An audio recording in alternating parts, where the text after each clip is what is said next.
Son las 8:10 de la mañana. Bueno, como ustedes saben, como hemos venido señalando, el país se ve enfrentado a una situación especialmente acuciante en el contexto de la pandemia del COVID-19. Los expertos se debaten en si hemos llegado al pic y estamos en una suerte de meseta o si el pic sigue creciendo.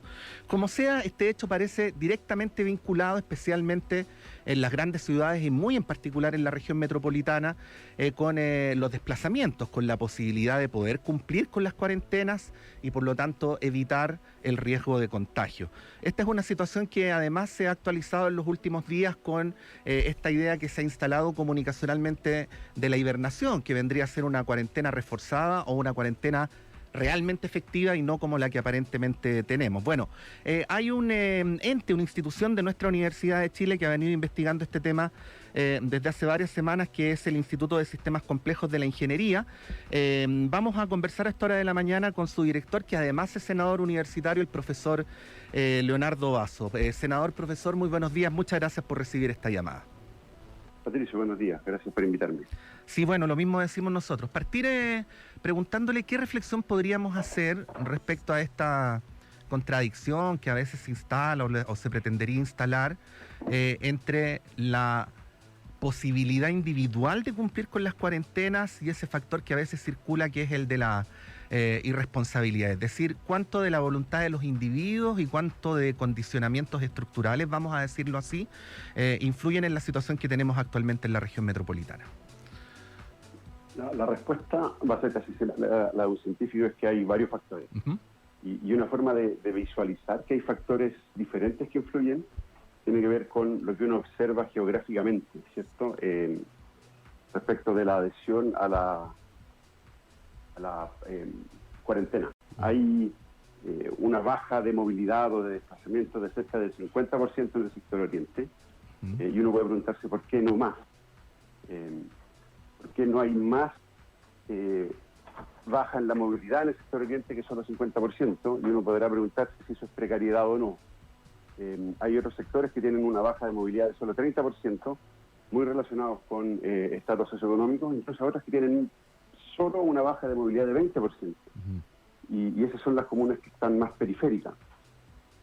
Entonces, evidentemente hay un tema relacionado con estatus socioeconómico y eso apunta a varias causas distintas. La primera que uno piensa es, por supuesto, precariedad. Se trataría de gente que no puede cumplir la cuarentena porque necesita salir a abastecerse, a generar ingresos primero y abastecerse al día siguiente. Las comunas periféricas, por otro lado, tienen muy pocos servicios, muy poco acceso a servicios. Seguido lo de octubre, eso tiene que haberse reducido aún más. Entonces no les queda más que desplazarse. En el sector oriente uno encuentra una farmacia cada 5 cuadras, en La Pintana no. Sí, bueno, en el último informe ustedes dicen urge comprender las causas de la falta de adhesión a la cuarentena. ¿Cuánto hemos podido evolucionar en ese plano, ¿no? En el plano de la comprensión? Porque nos encontramos, profesor Basso, frente a un escenario en el cual hoy probablemente se van a hacer anuncios importantes respecto a la cuarentena, y como se ha venido señalando en el debate público, es importante que las decisiones de las autoridades tengan el mayor fundamento posible. Es así. Voy a partir por hacer un llamado muy urgente. Nosotros tuvimos una segunda semana de cuarentena, que es la que nosotros logramos procesar con una baja promedio de movilidad, de desplazamiento de 35%. Eso es idéntico a lo que tuvimos en la primera semana.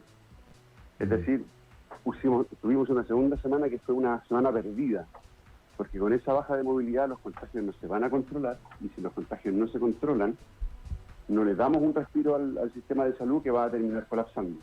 Está al borde de la saturación, los doctores y los equipos de salud trabajan a tope, pero necesitan un respiro, y con esta baja de desplazamiento eso no va a ocurrir. Entonces es fundamental que la gente pueda adherir a la cuarentena. Y quiero notar que uso el verbo poder adherir, y no que adhiera. Porque es muy posible que muchos no puedan adherir y hay que ayudarlos a que puedan adherir. Y eso incluye varias acciones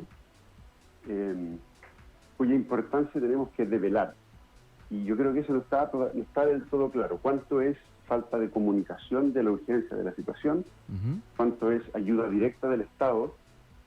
Seguido del mensaje de que si usted recibe esta ayuda, entonces tiene que quedarse en la casa.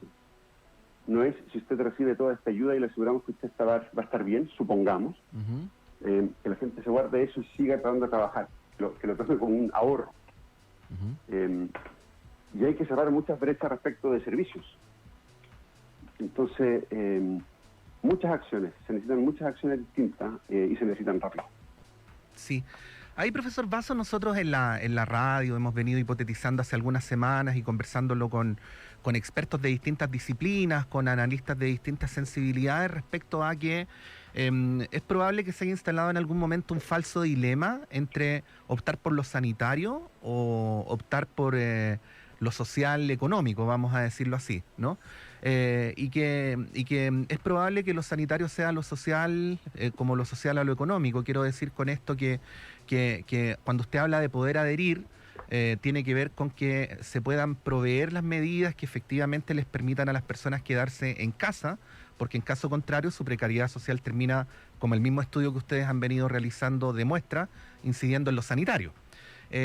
Ahí yo quería preguntarle si usted ve que esa concepción existe o cuán necesaria es, cómo deberíamos avanzar, porque para controlar la pandemia parece evidente que no basta solamente con las medidas que se anuncian desde el Ministerio de Salud.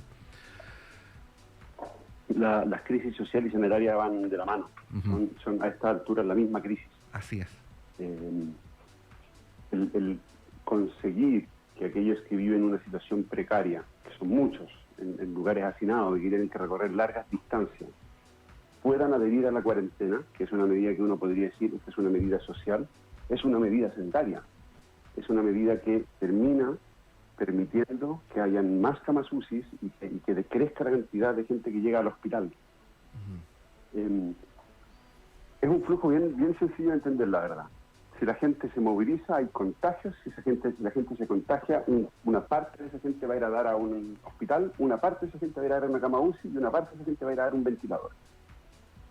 Entonces, si yo necesito tomar medidas sociales para evitar el desplazamiento, estoy a la larga evitando que haya gente en las UCI y en los ventiladores. Entonces, el flujo es clarísimo. Las medidas sociales son medidas sanitarias. Sí, en eso estamos completamente de acuerdo. Bueno, estamos conversando a esta hora de la mañana con el profesor Leonardo Vaso, senador universitario también, quien es el director del Instituto de Sistemas Complejos de la Ingeniería. Usted hablaba, profesor, de una situación que tiene muchas variables, ¿no? Y en la que todavía los porcentajes son muy difíciles de precisar, pero respecto a aquel porcentaje, por definir, ¿no? De personas que pudiendo adherir a la cuarentena por su propia voluntad y sin embargo no lo hacen. ¿Serían deseables medidas como el incremento de los controles policiales, la presencia mayor de los militares en la calle? Incluso se ha especulado sobre un aumento de la duración horaria de los toques de queda. Se lo pregunto cuando en paralelo además está avanzando en el Congreso Nacional un proyecto de ley para tipificar penalmente, ¿no? el incumplimiento de las cuarentenas cuando no hay fundamento para ello. Yo creo que hay que tomar muchas medidas al mismo tiempo. Hay algunas que pueden sonar más coercivas que otras. Uno puede considerar que tomar medidas respecto de comisaría virtual, por ejemplo, puede ser útil. Yo creo que puede ser un poco útil con el nivel de desplazamiento que tenemos. Es evidente que comisaría virtual está siendo bastante bypaseado. Entonces, hay medidas que posiblemente van a ayudar. Un toque de queda más largo, seguro que va a hacer que haya más gente que se quede en la casa. Pero yo creo que la única forma que efectivamente esto puede resultar es con un contrato social amplio. Tiene que ser un acuerdo en que de esto salimos todos juntos, donde a algunos se les ayuda para que puedan quedarse en la casa y se comprometen a quedarse en la casa gracias a esa ayuda. Y donde aquellos que pueden quedarse y están saliendo porque necesitan tomar aire, estoy pensando en el sector oriente, porque tenemos una movilidad del 50%. Entonces yo creo que tiene que ser más bien una construcción a estas alturas casi época, colectiva respecto de lo que se necesita, en que una mano ayuda a la otra. Entonces las medidas más restrictivas sí, posiblemente van a ayudar, pero yo creo que no tienen que ser el mensaje principal. Bueno, aquí, profesor, una vez más lo técnico tiene que ver con lo político y viceversa, ¿no? El gobierno ha inaugurado un nuevo ciclo, así lo ha dicho con su propio lenguaje, que pretende ser más dialogante. ¿Ese sería el estilo más correspondiente con con este desafío que usted plantea de un consenso nacional, de un propósito colectivo, si se quiere épico, unitario, para poder salir adelante de esta crisis? Yo, de todas maneras, estoy a favor del diálogo siempre y de la discusión, y del punto de vista de lo que nos corresponde a nosotros como científicos, es decir, mire, esta es toda la evidencia que yo tengo, esta es la mejor evidencia que puedo construir para que las autoridades y las personas valoren. Esta ética tiene que ser construida, y lo que ha sido complicado, creo yo, es que por lo menos comunicacionalmente, o en la sensación pública, la sensación de crisis existe desde hace rato. Y las semanas de cuarentena en la región metropolitana no se han correspondido con esa sensación. De hecho, hay muchas comunas en las que los desplazamientos se han reducido menos que lo que se habían reducido cuando la cuarentena era voluntaria. ¿Y qué hipótesis tiene usted para eso? Este es un tema bien importante. Hay cansancio. Hay cansancio en muchas personas, hay sensaciones de inseguridades. Uno puede ver incluso en comunas ricas como Ñuñoa, cuando pasaron 7 semanas en cuarentena, la movilidad o los desplazamientos se incrementaron semana a semana. En la semana 7 la verdad es que ya no quedaba más que sacarle la cuarentena, porque la gente se estaba desplazando cada vez más. Entonces, cuando llevamos 100 días de pandemia, comienza a ser difícil el mensaje, y eso mismo es lo que hace esto tan urgente. Con la tasa de desplazamiento puede ser que terminemos sosteniendo los contagios en 5.000 por allá. Y puede ser que eso termine dejando el sistema de salud con una ocupación del 80%. Pero no podemos estar en cuarentena por siempre. En todas partes del mundo se ha visto que las cuarentenas que se eternizan se dejan de cumplir. Entonces, esto tiene que ser de verdad un golpe al mentón al nivel de contagio. O sea, lo que usted propone es una cuarentena drástica ahora, para poder revertirla tan pronto como sea posible. Necesitamos una cuarentena que sea drástica, pero a mí no me basta con decir propongo una cuarentena drástica, porque el problema es que evidentemente no estamos consiguiendo que la gente adhiera. Entonces la manera en que prefiero ofrecerlo es: necesitamos conseguir que la gente adhiera a una cuarentena drástica. Necesitamos ayudar a que la gente pueda adherir a una cuarentena drástica y entienda que es necesario. Sí, bueno, nos encontramos frente a una situación que es inédita, lo hemos venido diciendo desde el principio. Ningún gobierno podía prever a cabalidad. Obviamente hay algunos como los de esta región del mundo que tuvieron ventajas porque vieron lo que ocurrió en otras partes, pero esto es algo que no tiene registro ni en la literatura, es una situación evidentemente inédita. Pero también, profesor, todo esto que ha ocurrido, y nosotros lo hemos constatado también en el ejercicio del periodismo, nos ha servido para volver a hacernos las preguntas, ¿no? Para volver a hacernos preguntas sobre el tipo de sociedad que hemos construido, cuáles son sus fortalezas, cuáles son sus debilidades. Y es evidente que cuando estamos hablando de este tema también estamos hablando de cómo hemos construido nuestras ciudades, ¿no? Porque estos desplazamientos de los que hablamos, estos condicionamientos de los que hablamos, no partieron con la pandemia, sino que han sido fundados hace décadas y le han dado a Santiago, porque estamos hablando esta vez más específicamente de Santiago, las características que actualmente tiene. ¿Qué piensa usted que nos ha enseñado de nuevo esta crisis respecto a nuestra ciudad, o qué es lo que nos ha ayudado a ver con mayor elocuencia esta crisis respecto a nuestra ciudad, que podría ser, no ahora que estamos en una urgencia, sino más adelante, parte de una lista de desafíos para poder, construir una ciudad mejor que la que hemos tenido hasta ahora? Eso que usted dice está en el corazón del problema. Yo soy ingeniero de transporte de profesión, y participé en la creación de la Política Nacional de Desarrollo Urbano. Y si uno va a leer esa política ahora, y las cosas que ahí se plantean que hay que hacer en el largo plazo, una ciudad no se reconstruye de un día para otro.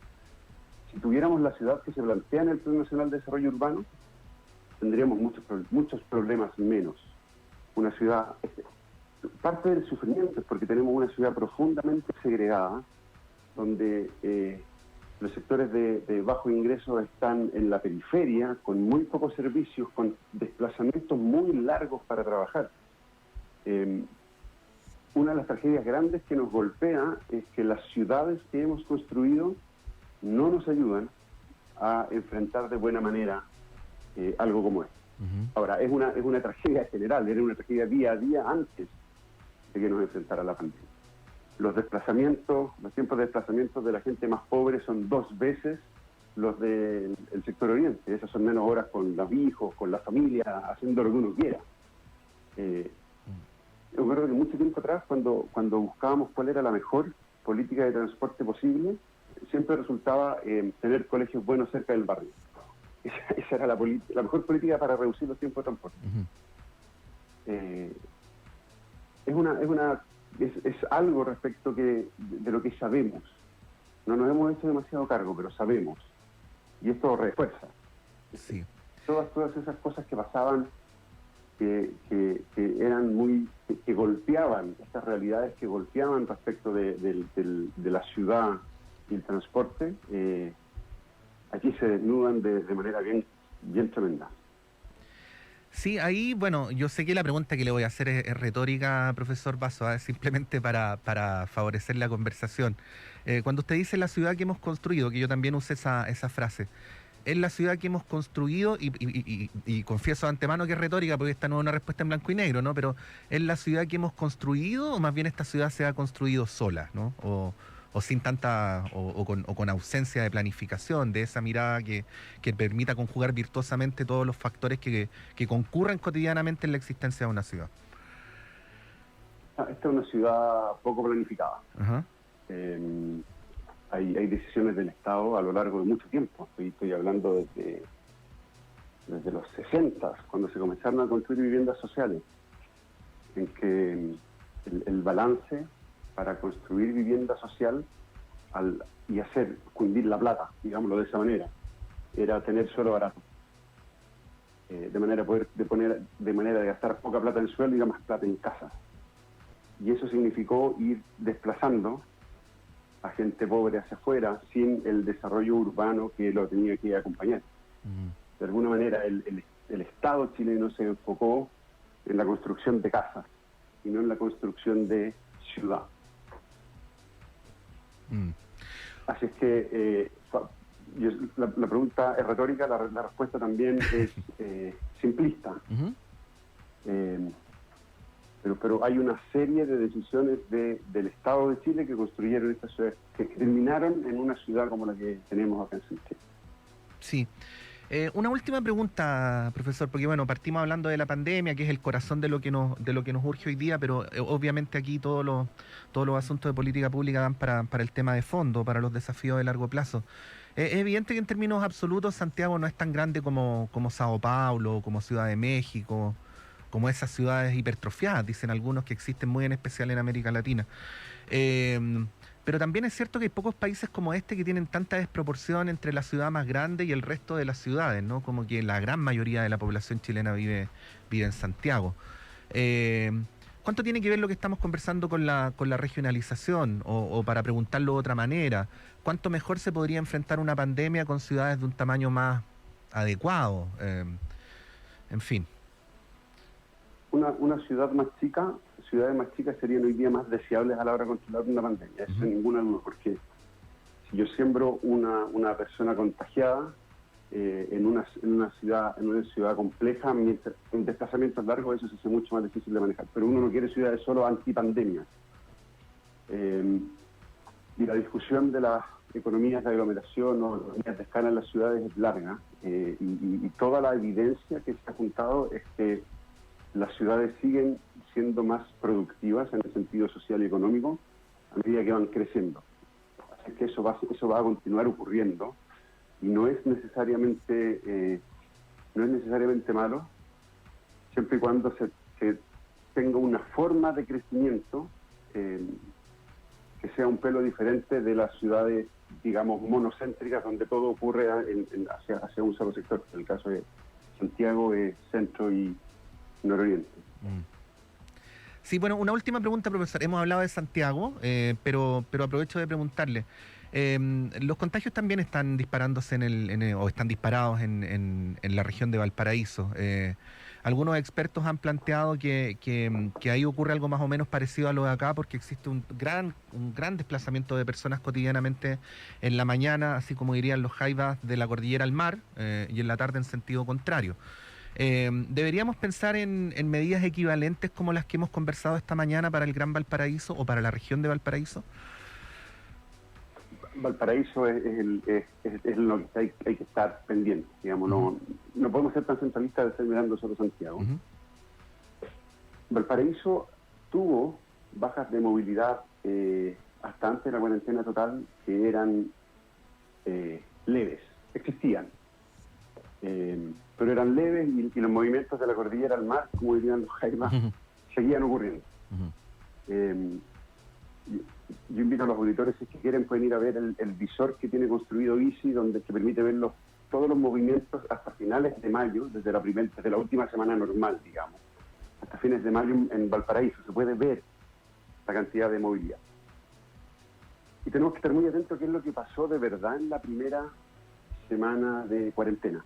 Y para eso nosotros la próxima semana vamos a agregar a los reportes que estamos haciendo de la región metropolitana, el próximo debería salir el viernes en 4 semanas de cuarentena, un reporte de movilidad de Valparaíso.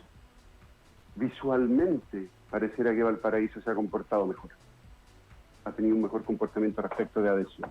El tráfico disminuyó en cerca del 60%, aunque no está necesariamente perfectamente relacionado con el tráfico de personas, con la movilidad de las personas. Pero es fundamental. Si la primera semana de cuarentena en Valparaíso tuvo un buen comportamiento, hay que felicitarlos mucho, aplaudirlos mucho y pedirles que aguanten así dos semanas más. Y eso puede aplacar la curva de contagio y dar el respiro necesario. Hay que estar muy atentos. Bueno, estamos viviendo un momento importantísimo, lo hemos dicho, es crucial, es histórico. De lo que se haga hoy día depende cuánto más grave o cuánto menos grave va a ser el futuro para nuestra comunidad. Por eso es que el profesor Basso decía, y permítame subrayarlo, profesor, de la necesidad de dar un golpe al mentón, ¿no? Para poder propiciar una adhesión todo lo mayoritaria que se pueda a la cuarentena, para poder establecer un corte ahora que nos permita una situación de mayor alivio a partir de las siguientes 2 semanas.